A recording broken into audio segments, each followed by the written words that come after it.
지난주에는 우리가 아가서의 말씀을 살펴보았습니다.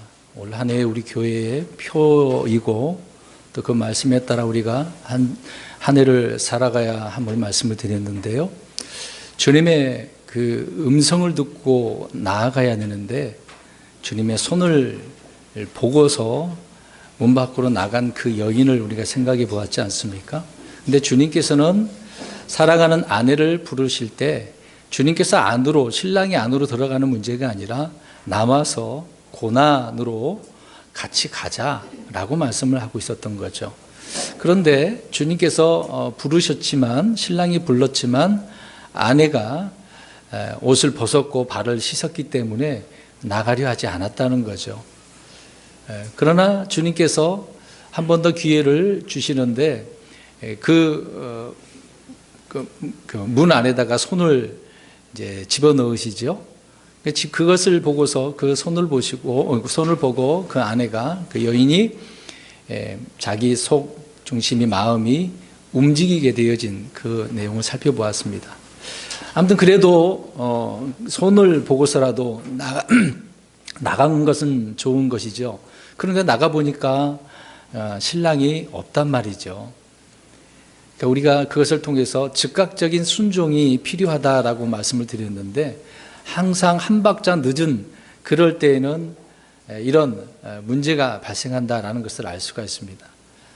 그래도 우리는 이제 신랑을 찾으려고 나간 그 여인을 통해서 볼 때 파수꾼한테 물어보고 또 성벽 지키는 자들에게 물어보았지만 그들이 오히려 상처를 입히고 또 노후를 빼앗기는 그런 일이 있게 되어지는 것이죠. 세상에 나가서 우리가 주님을 찾는다라고 하지만 오히려 세상을 통해서 우리는 이런 상처받고 고난의 길에 또 우리의 있는 것도 빼앗기게 되어지는 그런 삶을 살 수 있다는 겁니다. 우리는 주 예수 그리스도를 믿음으로 나아갈 때 이런 힘들고 어려운 삶이 있다 할지라도 극복하고 나가야 되겠죠. 중요한 것은 우리가 주님의 음성을 듣고 내 속 중심이, 내 마음이 주님께로 움직여져야 한다라는 것입니다. 보고 듣는 그런 부분에 우리의 마음을 움직여서는 안 되는 부분이 되겠죠. 항상 주님의 말씀에 따라 움직일 수 있는 저와 여러분이 되어야 된다는 것입니다. 오늘은 두 번째 주에 오늘 히브리서 11장 30절 말씀을 살펴보고 있는데요. 믿음으로 그들이 이레 동안 여리고 성벽 주위를 돌매 성벽이 무너져 내렸다라고 그렇게 말씀을 하고 있습니다. 오늘은 우리가 이제 아무튼 주님의 음성을 듣고 손을 보고서 나갔다 할지라도 어떻게 나아가야 하는가라는 것을 이 말씀을 통해서 알 수가 있습니다. 이미 우리는 눈치를 채셨죠? 이 말씀 구절을 통해서 무엇을 말하려고 하는가? 믿음으로 나아가야 된다라는 것을 말씀을 하고 있습니다. 이집트에서 나온 이스라엘 백성들 한번 생각해 보십시오.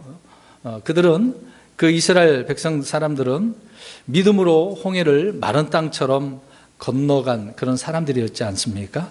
그럼에도 불구하고 나온 1세대들 모두가 가나안 땅을 밟았습니까? 그렇지 않았죠. 갈렙과 여호수아 외에는 1세대들은 다 광야에서 죽고 말았습니다. 이것을 우리가 보면 홍해를 건넌 것이 파라오와 저 이집트를 이제 피해서 그 세상을 떠나서 나아가는 것이 이제 믿음이라고 표현한다면, 이제 요단강을 건너고 또 여리고를 무너뜨리는 것은 정복하고 승리하는 믿음이라는 것을 우리가 알 수가 있을 것입니다. 이런 부분을 통해서 여호수아가 정복 전쟁을 벌이지만 그것이 승리의 그 믿음과 그 기쁨을 얻기 위한 것 아니겠습니까? 그러한 삶을 우리 성도들도 살아가고 있는 것이죠. 오늘 30절을 읽었습니다만 29절을 한번 보십시오. 29절에 믿음으로 그들이라고 나와 있습니다. 이 그들은 30절의 그들일까요? 잘 보시면 아니죠. 30절에서 믿음으로 그들은, 여기서 그들은 서로 같은 자들은 아닙니다. 동일 인물들이 아니죠. 시간의 간격차가 있습니다. 30절의 그들은 40년의 세월이 지나서 홍해를 건넜던 사람들이 이미 다 죽고 난 그 뒤에 태어난 2세대들이죠. 그 2세대, 3세대 후대의 사람들이라는 것을 알 수가 있습니다.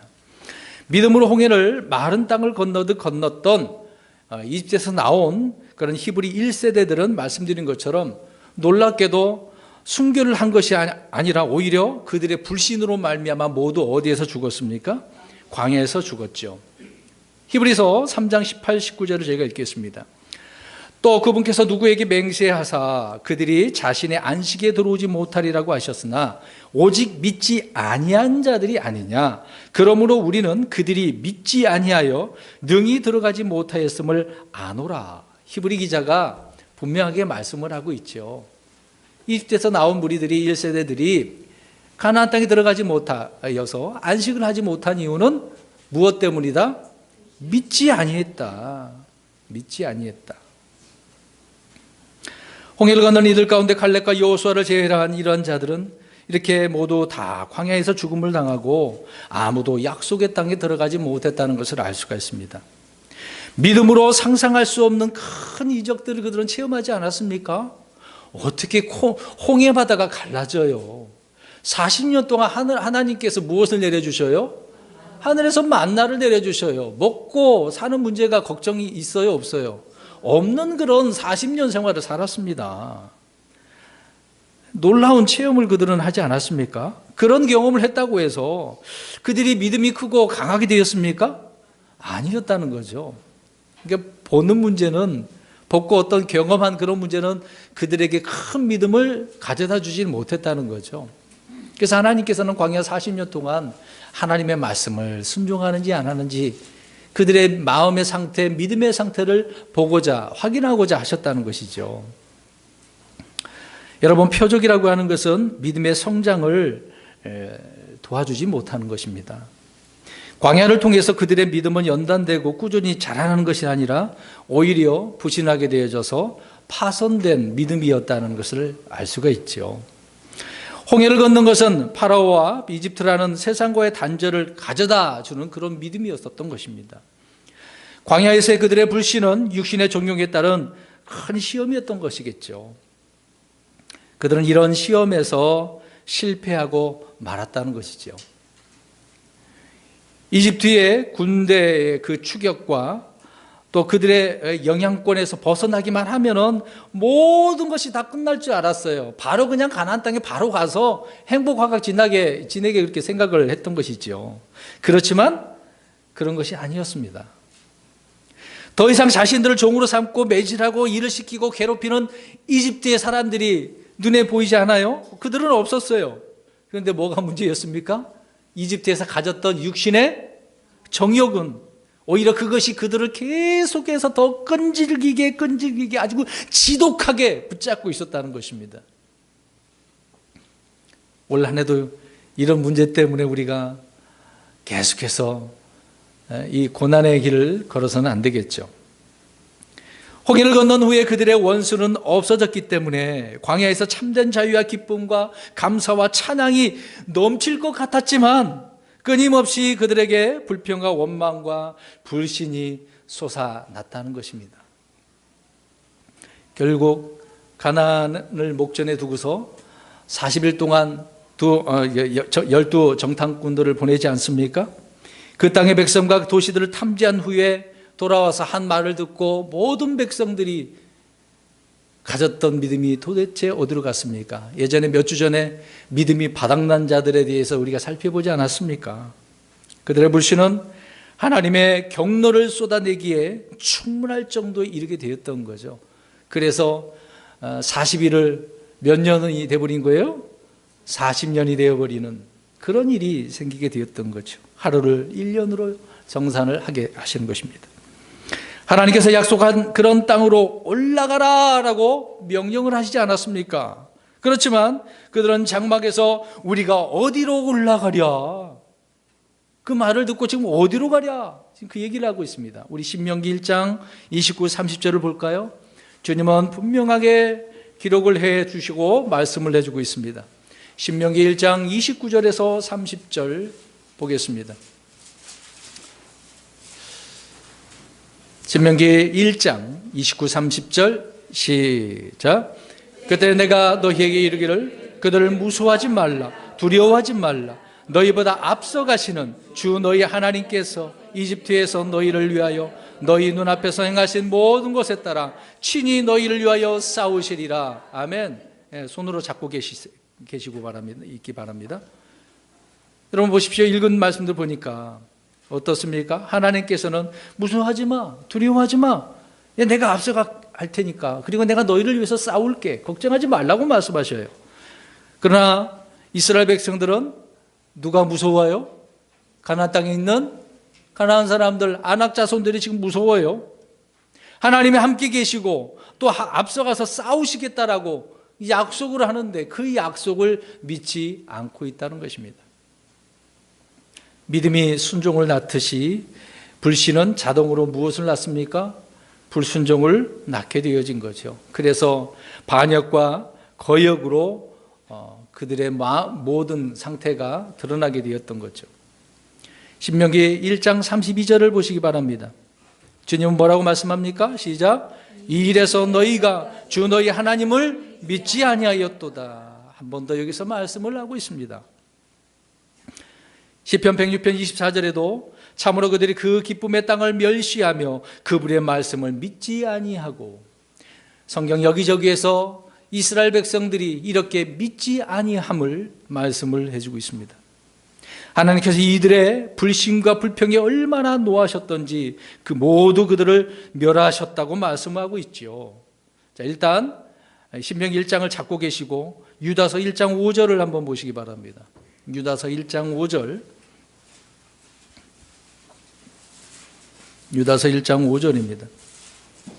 시작. 그러므로 비록 너희가 전에 이것을 알았을지라도 내가 너희로 하여금 기억하게 하려 하노라. 곧 주께서 백성을 이집트 땅에서 구원하시고 그 뒤에 믿지 않는 자들을 멸하셨으며. 믿지 않는 자들을 어떻게 하셨다고 합니까? 예, 멸하셨습니다. 믿음으로 얻을 수 있는 것을 믿지 않을 때 단지 얻지 못하는 것으로 끝나는 것이 아니라 뭐가 있어요? 멸망당했다. 심판이 있었다는 것이죠. 생각해 보시기 바랍니다. 예를 들어서 우리는 영생을 믿음으로 얻었어요. 그러나 이 영생에 대해서 주님을 통해서 믿지 않을 때 영생만 못 얻는 것이 아니라 그들의 무엇이 있습니까? 예, 영벌의 심판이 있는 거죠. 우리는 믿음으로 하늘로 갑니다. 그러나 믿지 않을 때는 하늘만 못 가는 게 아니라 그것을 끝나는 것이 아니라 어디로 갑니까? 지옥과 후에는 푸롯으로 던져지게 되어지는 거죠. 또한 믿음으로 값없이 주어지는 하나님의 선물을 받지 못하면 그것만 있는 것이 아니잖아요. 우리는 복음서에서 왕이 초청한 혼인잔치를 거부한 사람들의 기사를 볼 수가 있습니다. 모두 자기 일로 왕의 그 초청을 거부했는데요, 혼인잔치에 가지 않는 것으로 끝난 것이 아니었습니다. 그 왕이 어떻게 했습니까? 마태복음 22장 7절에 그것을 듣고 노하여 자기 군대를 보내어 그 살인한 자들을 멸하고 그들의 도시를 태우며 멸망당했습니다. 여러분, 예수 그리스도를 안 믿으면 그 믿지 않은 것으로 끝나는 것이 아니죠. 그것이 그만이 아닙니다. 멸망이 있게 되어지는 것입니다. 불신과 불평은 광야 백성들의 이렇게 특징으로 드러났었던 것이죠. 그래서 주님께서는 그들의 이 불신의 세대를 악한 세대라고 말씀을 하고 있습니다. 자, 신명기로 다시 가서 1장 35절을 보십시오. 시작. 분명히 이 악한 세대의 이 사람들 중에는 내가 너희 조상들에게 주기로 맹세한 그 좋은 땅을 볼 자가 하나도 없으리라. 악한 세대는 이 가나안 땅을 본 사람 있었어요, 없었어요? 없었다. 그래 다 죽은 거죠. 출애굽 1세대를 이끈 모세와 아론과 미리암과 같은 출애굽의 지도자들 역시 다 어떻게 됐습니까? 죽었습니다. 세상을 예표하는 이집트에서 유월절을 지키고 그 피로, 유월절의 피로 그들이 구원을 받아서 홍해를 마른 땅처럼 건너며 또 구름 속에서 침례를 받았던 그들이 아닙니까? 그런 그들이 왜 믿음으로 살지 못했는지 놀랍지 않나요, 여러분? 이것을 통해서 우리는 무엇을 얻을 수가 있습니까? 어떤 교훈을 얻을 수 있습니까? 여러분, 모세라는 뛰어난 영적 지도자가 그들에게 있었습니다. 또 하늘에서는 날마다 만나가 내려요. 구름 기둥과 불 기둥이 그들을 인도합니다. 주야로 이렇게 하나님께서 함께 하신데도 불구하고 이들은 여리고를 정탐하고 난 그 이후에 완전히 믿음을 버리고 말았던 것이죠. 그들이 보기에 여리고 성은 단순히 토성, 산성 그런 수준이 아니라 요새래요. 요새. 그 자체였다는 것이죠. 광야에서는 그나마 그들은 여리고 믿음이 적은 그런 상태였습니다마는 결국 이들은 초롱성 같은 이런 여리고 그 성을 보면서 믿음이 무너지고 말았던 거죠. 그래서 아까 신명기 1장에 보면 우리가 어디로 올라가랴. 자, 28절 가서 보겠습니다. 신명기 1장 28절 올라가서 읽습니다. 시작. 우리가 어디로 올라가랴. 우리 형제들이 우리를 낙심하게 하며 말하기를 그 백성은 우리보다 크고 키가 크며 그 도시들은 크고 성곽이 하늘에까지 닿았으며 또한 우리가 거기서 아낙 족속의 아들들을 보았노라 하는도다 하기에. 참 놀랍지 않습니까?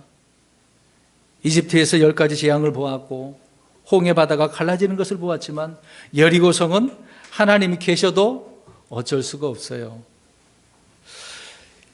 여러분 보세요.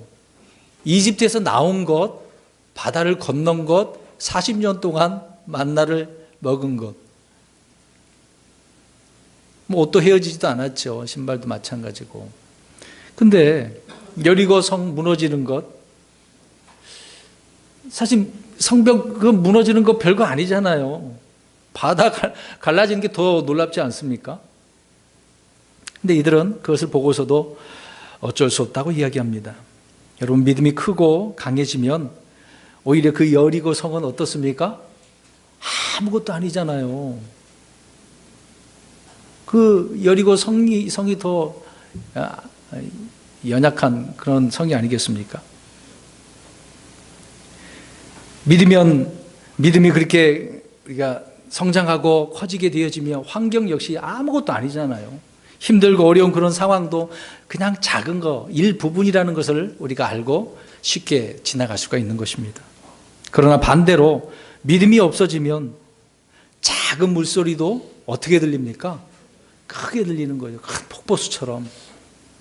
조그만 것까지라도 막 놀라는 거죠. 파도처럼 그렇게 보이는 것입니다. 구원받은 대부분의 성도가 이 땅을 광야의 백성들처럼 살아가야 하는 거죠. 믿음으로 구원을 받았으나 믿음으로 살지 않는 것이 그것이 문제라는 것입니다. 믿음으로 건짐을 받았지만 믿음으로 이겨야 할 것들 앞에서 포기해버리는 문제. 올 한 해 동안 이런 문제가 우리에게 있지 않을까요? 그럴 때는 어떻게 하시겠습니까? 성도 여러분, 약속의 땅은 여리고를 넘어야 돼요? 안 넘어야 돼요? 넘어야 돼요.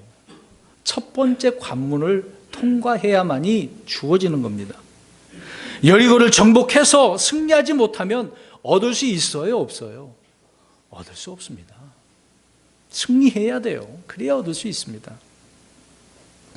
그래서 하나님께서는 올라가서 취하라고 말씀을 하고 계시는 거죠.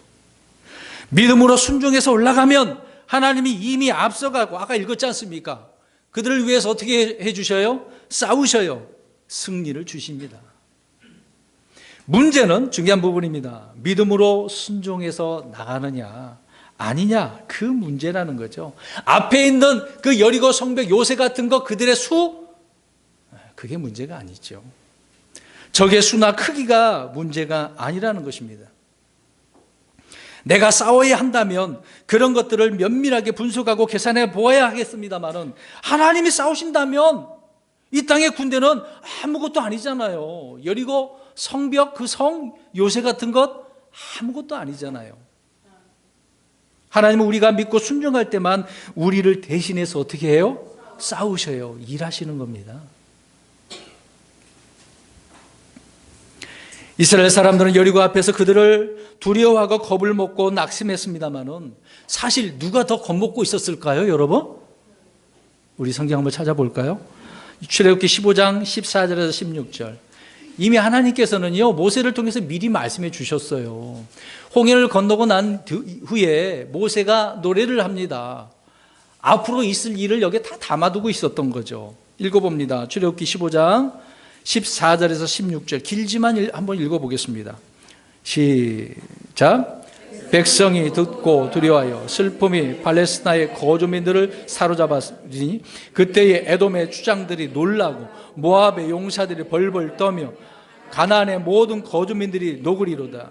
그들에게 두려움과 무서움이 덮침에 주의 팔의 위대하심으로 인하여 그들이 돌같이 잠잠하리니 오 주여 주의 백성이 건널 때까지 곧 주께서 사신 그 백성이 건널 때까지 그러하리이다. 아멘. 누가 겁먹고 있어요? 네. 가나안 족속뿐만 아니라 그 모든 주변 지역들의 모든 지역의 사람들이 다 벌벌 떨고 있어요. 그런데 오히려 누가 겁먹고 있습니까? 이스라엘 백성들이 겁먹고 있네요. 여러분 한번 보겠습니다. 세상이 겁먹고 있을 것 같아요. 우리 성도들이 겁먹고 있을 것 같아요. 어떻습니까? 성경은 분명히 저 세상이 벌벌 떨고 있대요. 믿음의 사람들 때문에, 하나님 때문에. 하나님께서 일하시니까. 겁을 먹은 그런 상대를 제압하는 일은 쉽지 않겠습니까? 겁을 먹고 있으니까 쉽게 제압할 수 있잖아요. 두려움과 무서움이 임해서 간담이 다 녹아내린 그 가나안 주민들 앞에서 도리어 두려워하는 저 이스라엘 백성들을 보십시오. 믿음은 담대함과 용기를 주지만 불신은 두려움과 이런 절망을 주는 겁니다. 여러분, 영적 전쟁을 두려워해서는 안 되죠. 세상과 싸우는 것을 두려워해서는 안 됩니다. 죄와 싸워 이기는 것이 불가능하다고 생각해서는 안 돼요. 날마다 우리는 육신의 일들로 인해서 싸우고 있지 않습니까? 내 속은 날로 가면 갈수록 항상 새롭지만 우리의 육신은 이런 문제가 있죠. 그렇다고 해서 불가능한 건 아니잖아요. 육신의 정욕, 안목의 정욕, 인생의 자랑을 무너뜨리는 것이 너무 힘든 일이라고 생각한다면 우리는 오늘 믿음으로 여리고성을 무너뜨리는 이 사건을 통해서 승리하는 믿음이 뭔가 이거를 배워야 되지 않겠습니까? 하나님께서 출애굽 1세대 말고 2세대들이 요르단강을 건너서 약속의 땅으로 나아갈 때 처음 전쟁에서 주신 그 승리는 모든 성도가 이 땅을 믿음으로 살면서 어떻게 승리할 수 있는가를 보여주고 있는 말씀이죠. 하나의 예가 아닙니까? 성경에 기록된 이 역사적 사건은 모든 영적 사건의 하나의 샘플, 모델이 되고 있다는 것입니다. 여러분, 동서양을 막론하고 성을 하나 공격하는 일이 쉬운 일입니까? 많은 희생이 필요하죠. 피해가 따릅니다. 특히 요새화된 성을 한번 공격할 때 생각을 해보세요. 어떻겠습니까? 치열한 공성전이 이제 벌어지죠. 위에서 성을 지키려고 활을 쏘아대고 뜨거운 물도 기름도 돌도 막 부어내리죠. 그럴 때 그 성벽을 점령하려고 올라가는 군사들은 어떻습니까? 그 기름과 물과 돌에 의해서, 화살에 의해서 피를 흘리고 죽는 거예요. 물론 성벽을 지키는 사람은 밑에서 아래서 쏘아 올리는 여러 가지 그 공병기를 통해서 피를 흘리고 죽지 않습니까? 그런데 하나님 이 성을 공격하는데 사람들이 일반적으로 생각하는 그런 전쟁 방식과 전혀 다른 방법을 알려주고 계십니다. 오늘 이 부분이 우리에게 중요한 거죠. 이래 동안 여리고 성벽 주위를 어떻게 하라고 말씀하십니까? 여러분 굉장히 단순한 거 아닙니까? 간단하잖아요. 근데 이게 어렵나요? 우리가 성경을 볼 때. 성을 기어 오를 수 있는 사다리를 만들라고 했습니까? 앞에 같은 토성을 쌓아가지고, 여러분 우리 안시성 영화도 봤습니다만 그게 이제 실제 있었던 역사적 사건이잖아요. 예, 부시려고 그렇게 해도 안 돼. 그러니까 이세면이 어떻게 합니까? 그 앞에다가 토성을 쌓게 하잖아요. 근데 오히려 누가 점령을 했어요? 예? 고려 사람들이 점령을 해서 그들을 무찌르지 않습니까? 대단하죠, 여러분. 대단한 용기가 아니고서 어떻게 그 적은 수로 그 많은 무리들을 이길 수 있었겠습니까? 뭐 지하도 팔려고 애써봤자 소용없죠. 오히려 그걸 다 무너뜨리지 않습니까? 과거에 트로이의 목마처럼 성 안에 잠입할 수 있는 그런 책략, 그게 필요합니까 지금요? 하나님께서 원하시는 전쟁 전략의 방법이요? 그런 거 하나도 없었어요. 뭐 하라고 하십니까? 그 앞에 말을 붙여야죠. 믿음으로 성벽주의를 돌라고 말씀하고 있습니다. 단지 이스라엘 백성들이 하나님의 말씀에 따라 이래 동안 성벽주의를 도는 문제죠. 그 내용을 우리 여호수아 6장을 통해서 한번 볼까요? 6장 3절에서 5절입니다. 여호수아의 6장 3절에서 5절을 읽어보겠습니다. 하나님은 우리가 생각지 않은 방법으로 일을 하십니다. 여호수아 6장 3절에서 5절 시작. 너희 모든 군사는 그 도시를 에워싸고 도시 주위를 한 번씩 돌되 너는 엿새 동안을 그리할지니라. 7명의 제사장은 궤 앞에서 순양의 뿔 나팔 7개를 들고 갈 것이요 7째 날에는 너희가 그 도시를 7번 에워싸고 제사장들은 나팔을 불 것이며 제사장들이 순양의 뿔 나팔을 길게 불어 너희가 나팔 소리를 들을 때에 온 백성은 큰 소리로 외칠지니라. 그리하면 그 도시의 성벽이 낙하게 무너져 내리리니 백성은 각각 곧장 자기 앞으로 올라갈지니라 하시니라. 아멘. 이게 전부예요. 이게 다입니다. 만약 광야에서 불신으로 인해서 죽은 출애굽 그 1세대들이 여리고 성들이 이렇게 무너졌다라고 하는, 무너지게 된 사실을 알았다고 한다면 어땠을까요, 여러분? 무서워하고 벌벌벌 두려워하고 떨었을까요?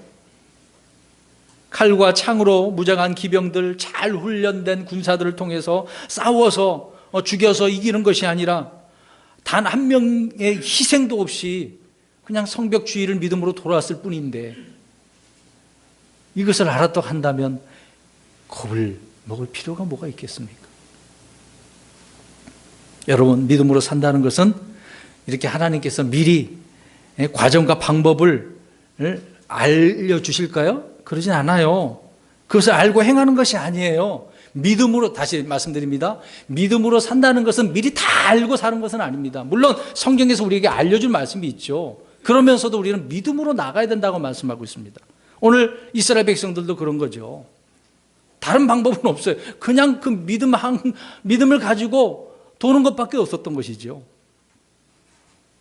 하나님께서는 불신의 세대들에게 어떤 설명이나 설득을 통해서 야, 이해해라, 그렇게 하지 않으셨습니다.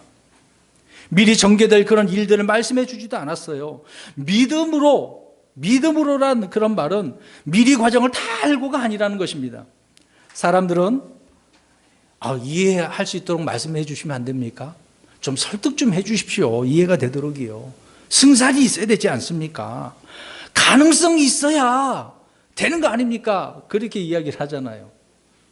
하나님은 그걸 말씀하고 있는 게 아니에요. 우리는 그렇게 생각할지라도 하나님은 그렇게 말씀하고 있지 않습니다. 우리 하나님은 그런 것으로 행하지 말고 믿음으로 행하라고 말씀하고 있습니다. 사람들은 미래를 예측하고 알려고 하는 거죠. 혹 저번에도 말씀드린 것처럼 새 운세를 보신 분이 있습니까? 정동진에 가가지고 태양 뜨는 것을 보면서 한 해 동안 이런 일이 있었으면 좋겠다라고, 기독교인들도 가가지고 그것을 보면서 하나님 앞에 소원을 비는 사람도 있을지도 모르겠네요. 신문을 가지 못하신 분들은 신문을 통해서 새해 운세, 이번 주의 운세, 월화수목금토일 해가지고 날마다 어떤 운세, 토종 비결, 여러분 어떻습니까?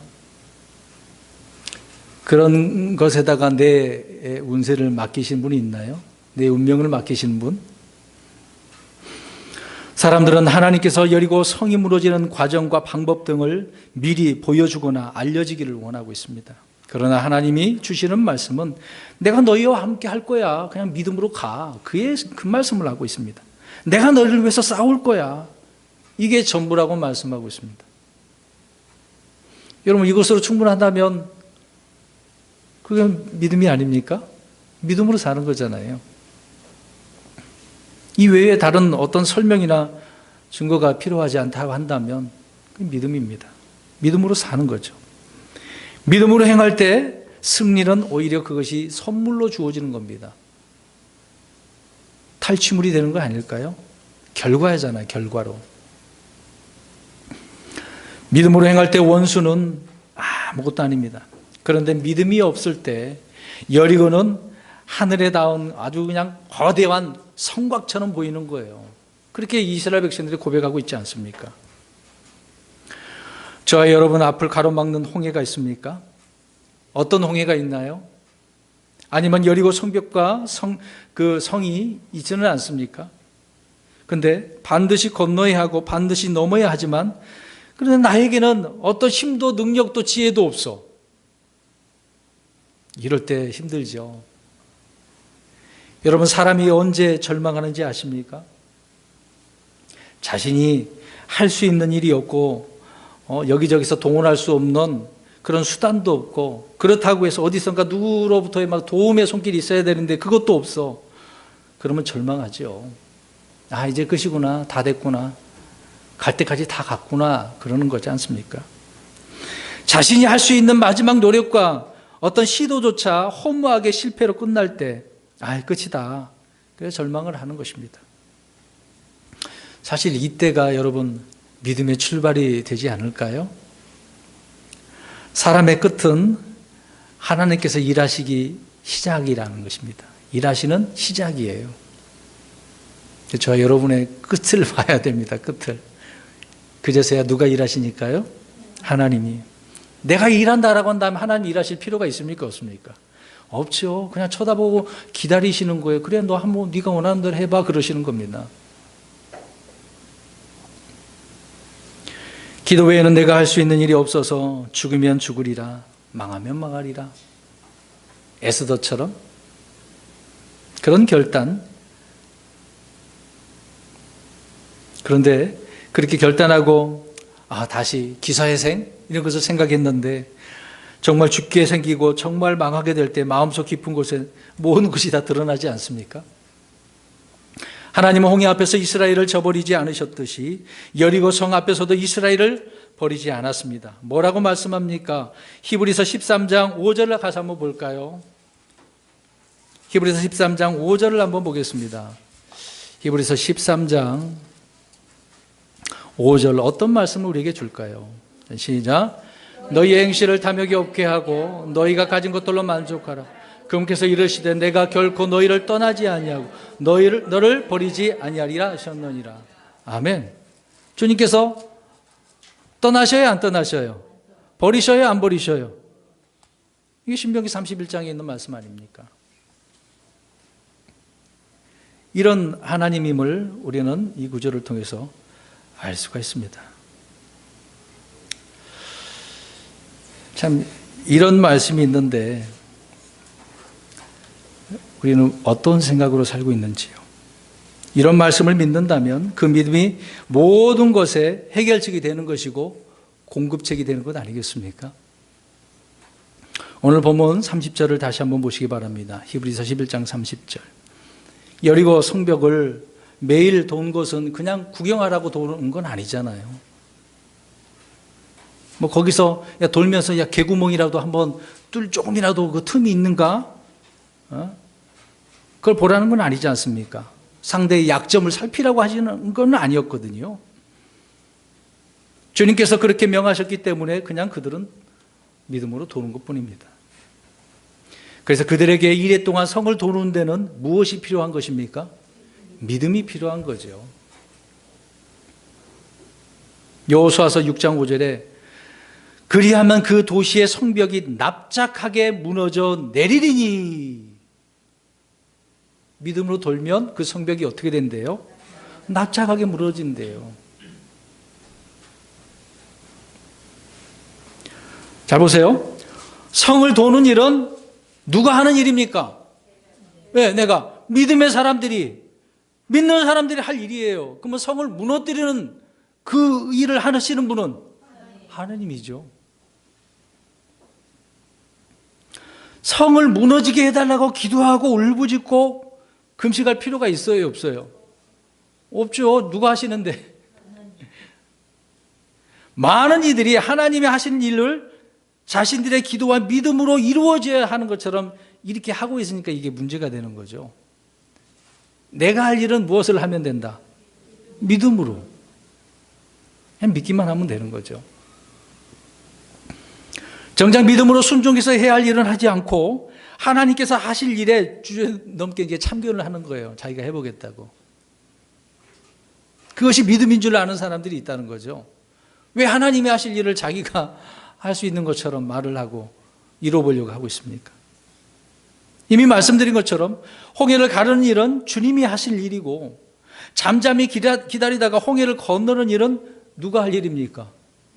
믿음의 사람들이, 이스라엘 백성들이, 성도들이 하는 일입니다. 그 성벽을 갈라지게 하는 건 내가 어떻게 해요? 사람의 힘으로 그게 됩니까? 성을 무너지게 하는 분도 하나님이시죠. 성을 도는 일은 성도들이 할 일이고. 오늘날 우리 신약교회 생각해 보겠습니다. 죄를 자백하는 일은 누가 하는 겁니까? 내가 하는 일이에요. 용서해 주시는 분은 하나님이잖아요. 나의 필요를 위해서 우리가 기도와 간구로 감사함으로 아뢰는 일은 누가 하는 일입니까? 내가 하는 일이에요. 필요를 공급하시는 분은 하나님께서 하신 일이죠. 우리의 염려와 모든 일들을 맡기는 것은 누가? 내가 맡기는 건 내가 하는 일이에요. 근데 우리의 생각을 지키시는 분 하나님이잖아요. 믿음으로라는 말은 하나님의 일을 우리가 해야 하는 것처럼 생각한다면 이건 잘못된 것이죠. 하나님의 지혜, 하나님의 방법은 사람들의 지혜와 방법과는 전혀 다르다는 것입니다. 이번 한 해 동안 이런 것을 좀 보셨으면 좋을 것 같아요. 하나님께서 일하시는 방법, 하나님께서 일하시는 전적을 우리가 봤으면 좋겠습니다. 여호사밧 골짜기에서 보기만 하래잖아요. 하나님께서 일하신 일을. 나중에 그렇게 이제 환난 끝나면 그런 일이 벌어지겠습니다만 놀랍죠? 여리고 성을 돌지만 그 성이 지진이 나서 무너질지, 성이 저절로 붕괴되어서 무너질지 그런 설명할 필요가 없어요. 하나님의 지혜는 사람들의 생각과 예상을 훨씬 뛰어넘는 예가 많습니다. 우리는 자연적인 그런 현상과 법칙 내에서만 생각할 수 있을 거예요. 과거에 이랬으니까 이랬을 거다, 이럴 거다. 그러나 우리 주님은 그 자연적인 법칙까지라도 마음대로 조절할 수 있지 않겠습니까? 자연도 주님께서 말씀 한마디면 다 따르는 거예요. 풍랑이 일 때 주님께서는 주무시고 계시지만 제자들은 두려워 떨잖아요. 믿음이 적은 자들아. 그런 말씀하시면서 한마디 던지지 않습니까? 잠잠하라 그랬더니 어때요? 잠잠해지잖아요. 자연도 주님의 말씀에 순종하는데 홍해를 가르고 요단강을 멈추는 일은 사람들이 생각할 수 있는 방법이 아닙니다. 여리고 성을 무너뜨리는데 지진이나 불이나 어떤 강풍이 아니라 이래 동안 성을 돌고 마지막 날에 함께 고함을 질러 무너뜨리는 그 일은 사람의 지혜와는 전혀 다르죠. 어떻게 그렇게 하기만 하면 무너질 것이라고 생각하겠어요. 여러분 불신자들 입장에서 한번 생각해 보세요. 속된 말로 미친놈 아니야? 이렇게 생각할 겁니다. 불신자들 우리 그리스도인들을 향하여서 얼마나 미친놈들이라고 그렇게 이야기할까요? 정신 나갔다고 이야기합니다. 그러나 하나님께서 일하시는 방법은 놀랍죠. 하나님께서 불순종한 요나를 니느웨로 이제 보내시기 위해서 어떻게 하십니까? 어디 뱃속에? 고래 뱃속에 고래를 사용하셨잖아요. 여러분 어떻게 그렇게 하실 수 있었겠어요? 블레셋 거인 골리앗을 죽이기 위해서 다윗은 뭐가 필요했습니까? 물맷돌, 물매. 굶주려 있는 5,000명의 회중들을 먹이시는 데는 소년이 가져온 무엇이 필요해요? 오병이요? 보리빵, 빵 5개와 물고기 2마리? 참 놀랍지 않습니까?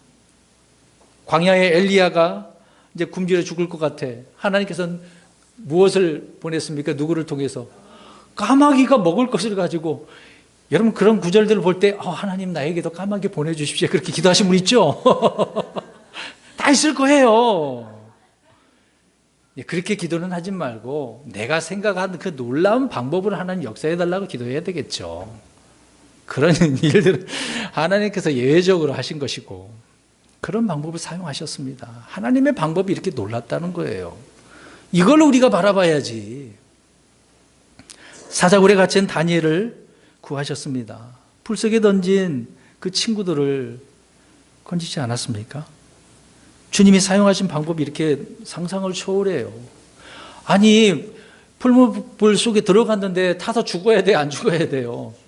죽어야, 어떤 것이든 죽어야 되지 않습니까? 그 군사들 중에 잘못해가지고 떨어져서 죽었잖아요. 다 타버렸다고 하지 않았습니까? 근데 그 세 친구는 들어가서 하나도 안 탔네? 근데 거기 누가 한 사람 더 있었어. 놀랍죠. 이게 하나님의 방법이에요. 사람들은 불가능하다고 하지만 하나님은 이렇게 가능할 수 있는 하나님의 방법이 있는 거죠. 주님은 파라오의 군대와 싸우는 대신에 홍해를 열어서 이스라엘 백성들을 피하게 하셨죠. 그러나 이번에는 여리고 성은 어떻게 합니까? 피하라고 합니까? 아니에요. 무너뜨려야 정복해야 돼요. 근데 원리는 동의를 해요. 어떻게 해요? 믿음으로. 자, 홍해 바다를 건너는 것도 믿음으로 해요. 여리고 성벽을 무너뜨리는 것도, 점령할 수 있는 것도 믿음으로 해요. 저와 여러분의 이 성도들의 이 생활 원리는 믿음으로, 이 한마디 중요한 것입니다. 믿음으로. 우리 다 같이 해볼까요? 시작. 믿음으로. 확실하게 이제 힘이 없네요. 여리고성은 이스라엘의 군사력이나 무기로로 이걸 싸워서 이길 수 있는 상대가 아니었어요. 어떻게 이깁니까? 하지만 여호수아를 비롯한 출애굽 2세대들, 3세대들이 가진 놀라운 힘은 무기, 어떤 돈, 힘, 그런 권력이 아니죠. 믿음의 힘입니다. 믿음의 힘. 요르단강을 건너고 여리고 성을 정복하는 데 필요한 것은 잘 훈련된 200만의 군대가 아니죠. 그냥 믿음으로 이래 동안 성을 돌 수 있는 순정뿐이었습니다. 피하지 않고 도망가지 않고 주님의 명령대로 그 성을 이래 동안 이렇게 돌 때에 여리고 성벽은 납작하게 무너지게 된 것입니다. 주님이 주신 계시와 조명대로 행할 때 이렇게 우리에게 승리가 주어지는 거예요. 이외에 다른 방법은, 모든 방법은 아무 소용이 없습니다. 우리는 이 땅을 살아가면서 우리 자신의 힘과 지혜로는 감당할 수 없는 정도가 아니라 상대할 생각조차도 할 수 없는 그런 환경에 놓이면 막막하잖아요. 주님 올해 계속해서 이렇게 힘들게 살아가는데 너무너무 막막합니다. 그러실 거예요. 누구나 마찬가지죠. 무력감을 느낍니다. 단지 한 가닥 기적이 일어나는 것을 기대하는 것 외에 할 수 있는 일이 없을 때 좀 힘들지 않습니까? 이럴 때 우리는 어떻게 해야 될까요? 모든 것을 내려놓고 주님께 기도해야죠. 믿음으로 주께 구해야 되는 거 아니겠습니까? 매달려야 됩니다. 우리 앞에 놓인 이런 환경들, 시험들은 하나님이 주시는 것들입니다. 그것을 통과하라고요. 이겨내라고요. 하나님께서 우리의 믿음을 통해 무엇을 받으시려고 합니까? 결국은 영광을 받으시려고. 그래서 그 다음에 귀한 승리를 주시고자 이것을 기회로 주시잖아요. 기회. 지금 이것이 너에게 기회야. 이 기회를 통해서 하나님께 영광이 돼야지. 그것을 말씀하고 있는 것이죠. 여리고성은 사탄의 견고한 요새를 예표한다라고 볼 수가 있을 것입니다. 성경의 인명과 지명 가운데서 예표적 진리를 보여주는 그런 예들이 있는데요. 이집트는 세상을 말하지 않습니까? 또 파라오는 마귀를, 에서와 또 아말렉은 육신을 예표한다고 하고 있잖아요. 여리고는 이스라엘이 약속의 땅에 들어가는 첫 관문이고 반드시 무너뜨려야 할 견고한 요새라고 설명을 하고 있습니다. 그렇다면 이 성을 무너뜨리는 방법이 무엇입니까? 자, 우리 고린도후서 10장을 가서 보겠습니다. 고린도후서 10장 3절 4절을 보십시오. 자, 어떻게 무너뜨릴 수 있는지 보겠습니다. 고린도후서 10장 3절 4절 시작. 비록 우리가 육신 안에 거러나 육신을 따라 싸우지 아니하노니 우리의 전쟁 무기는 육신에 속하지 아니하고 하나님을 통해 강력하여 강한 요새들도 무너뜨리느니라. 아멘. 어떻게 무너뜨려요? 하나님을 통해서. 하나님께서 여리고 성을 이레 동안 돌게 하시고 언약궤와 제사장들을 앞세우신 것은 이런 영적 진리를 우리에게 가르쳐 주시기 위한 것이죠. 우리가 여기서 배울 수 있는 또 한 가지 진리가 무엇이겠습니까? 하나님의 능력을 믿는 자들의 믿음의 순종을 통해서, 그것을 통해서만 하나님께서 무엇 하시는 거예요? 일하신다. 믿음을 통해서 하나님께서 일하시는 거예요. 믿음이 없는데 하나님께서 일하실 일이 뭐가 있겠습니까? 안 믿는데. 믿음은 통로다라고 말씀합니다. 자, 다시 한번 말씀드립니다. 믿음은 뭐다? 통로다. 하나님께서 일하시는 통로예요. 하나님은 얼마든지 홀로 모든 일을 다 행할 수 있지만은요, 우리 저와 여러분의 믿는 자들, 성도들의 믿음을 통해서 일하시기를 기뻐하셔요. 그래서 성도들과 함께 일하시지 않습니까? 믿음으로 그들이 이레 동안 여리고 성벽 주위를 돌았기 때문에 성벽이 무너져 내렸다고 말씀하고 있습니다. 자, 보세요. 그러면요, 무너뜨린 일은 누가 하신 거예요? 하나님이 하신 거잖아요. 근데 보세요, 하나님은 자신이 하신 일을 성도들의 믿음 때문이라고 말씀을 하고 있습니다. 얼마나 감사해요. 하나님이 일하셔놓고 누구에게 공을 돌려주고 있어요? 성도들에게. 하나님과 그 말씀을 믿을 때 주님은 자신이 행한 모든 일을 믿는 자에게 이렇게 주시는 거예요. 잘했다고. 마태복음 9장 22절에 이런 예가 있지 않습니까? 내 믿음이 너를 온전하게 했느니라. 마태복음 9장 29절에도 너희 믿음대로 되라. 또 누가복음 7장 50절에도 내 믿음이 너를 구원하였으니. 주님은 자신의 능력과 행위를 모든 믿는 자의 의로 이렇게 돌려주시네요. 이는 우리가 어떻게 살아야 하는가 하는 부분을 말씀해 주고 있지 않습니까? 그래서 믿음은 이런 능력이에요. 저 여러분이 가지고 있는 어떤 소유, 자산? 자산가치, 유동가치 그런 거 많이 따지지 않습니까? 믿음의 자산이 좀 이렇게 있어야 돼요. 돈의 자산이 많은 것보다 우리 그리스도인들은 믿음의 자산이 이렇게 풍부해야 돼요. 여리고 성을 무너뜨린 사건은 영적 전쟁을 승리하는 법에 대해서 다 교본이에요. 교본, 모범이에요. 우리를 위해서, 우리를 대신해서 싸우시는 분이 바로 주님이시라고 말씀을 하고 있습니다. 그런 주님께서, 구원의 대장이신 주님께서 무엇을 가져다 주셔요? 승리를 가져다 주신대요. 또 성경 한 구절 보겠습니다. 고린도전서 15장 57절. 고린도전서 15장 57절. 15장 57절입니다. 시작. 그러나 우리 주 예수 그리스도를 통하여 우리에게 승리를 주시는 하나님께 감사하노라. 아멘. 여기서 승리를 주시는 이 말씀을 잘 보십시오. 승리는 믿음의 결과이고 보상이라고 말씀하고 있잖아요. 승리는 믿음에 따른 은혜의 선물이에요. 우리가 믿을 때 주님은 성도들에게 무엇을 주십니까? 승리를 주시는 거예요. 여러분 보십시오. 패배자로 사시겠습니까? 승리자로 사시겠습니까? 그렇다면 무엇이 필요합니까? 믿음에 달려 있는 거죠. 고린도후서 2장 14절 보겠습니다. 자, 앞으로 한 구절만 더 보시면 됩니다. 고린도후서 2장 14절. 고린도후서 2장 14절. 시작. 항상 우리를 그리스도 안에서 승리하게 하시고 우리를 통해 모든 곳에서 그분을 아는 냄새를 풍기게 하시는 하나님께 이제 감사하노라. 아멘. 보세요. 우리를 이기게 하는 것은 우리의 힘과 지혜가 아니죠. 조직이 있고, 인맥이 많고, 돈이 많고, 권력이 많고, 그게 아니에요. 우리를 그리스도 안에서 승리하시게 하시는 분은 누구다? 하나님이다. 우리 주님이시죠. 주님은 어떤 환경에서도 우리에게 이렇게 지속적이고 영구적인 승리를 주신다고 말씀을 하고 있는 것입니다. 문제는 무엇인 거예요? 믿음인 거죠. 믿음을 더 크게 해주시기를 그래서 구해야 돼요. 믿음이 자라나기를 구하셔야 됩니다. 백부장처럼 어떤 믿음? 큰 믿음. 자, 우리 다 같이 시작. 큰 믿음.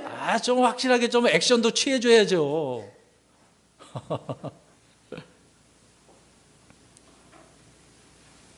마지막 구절 한번 읽어봅니다. 요한일서 5장 4절. 그래서 그 믿음이 이기는 거예요. 요한일서 5장 4절입니다. 요한일서 5장 4절. 시작.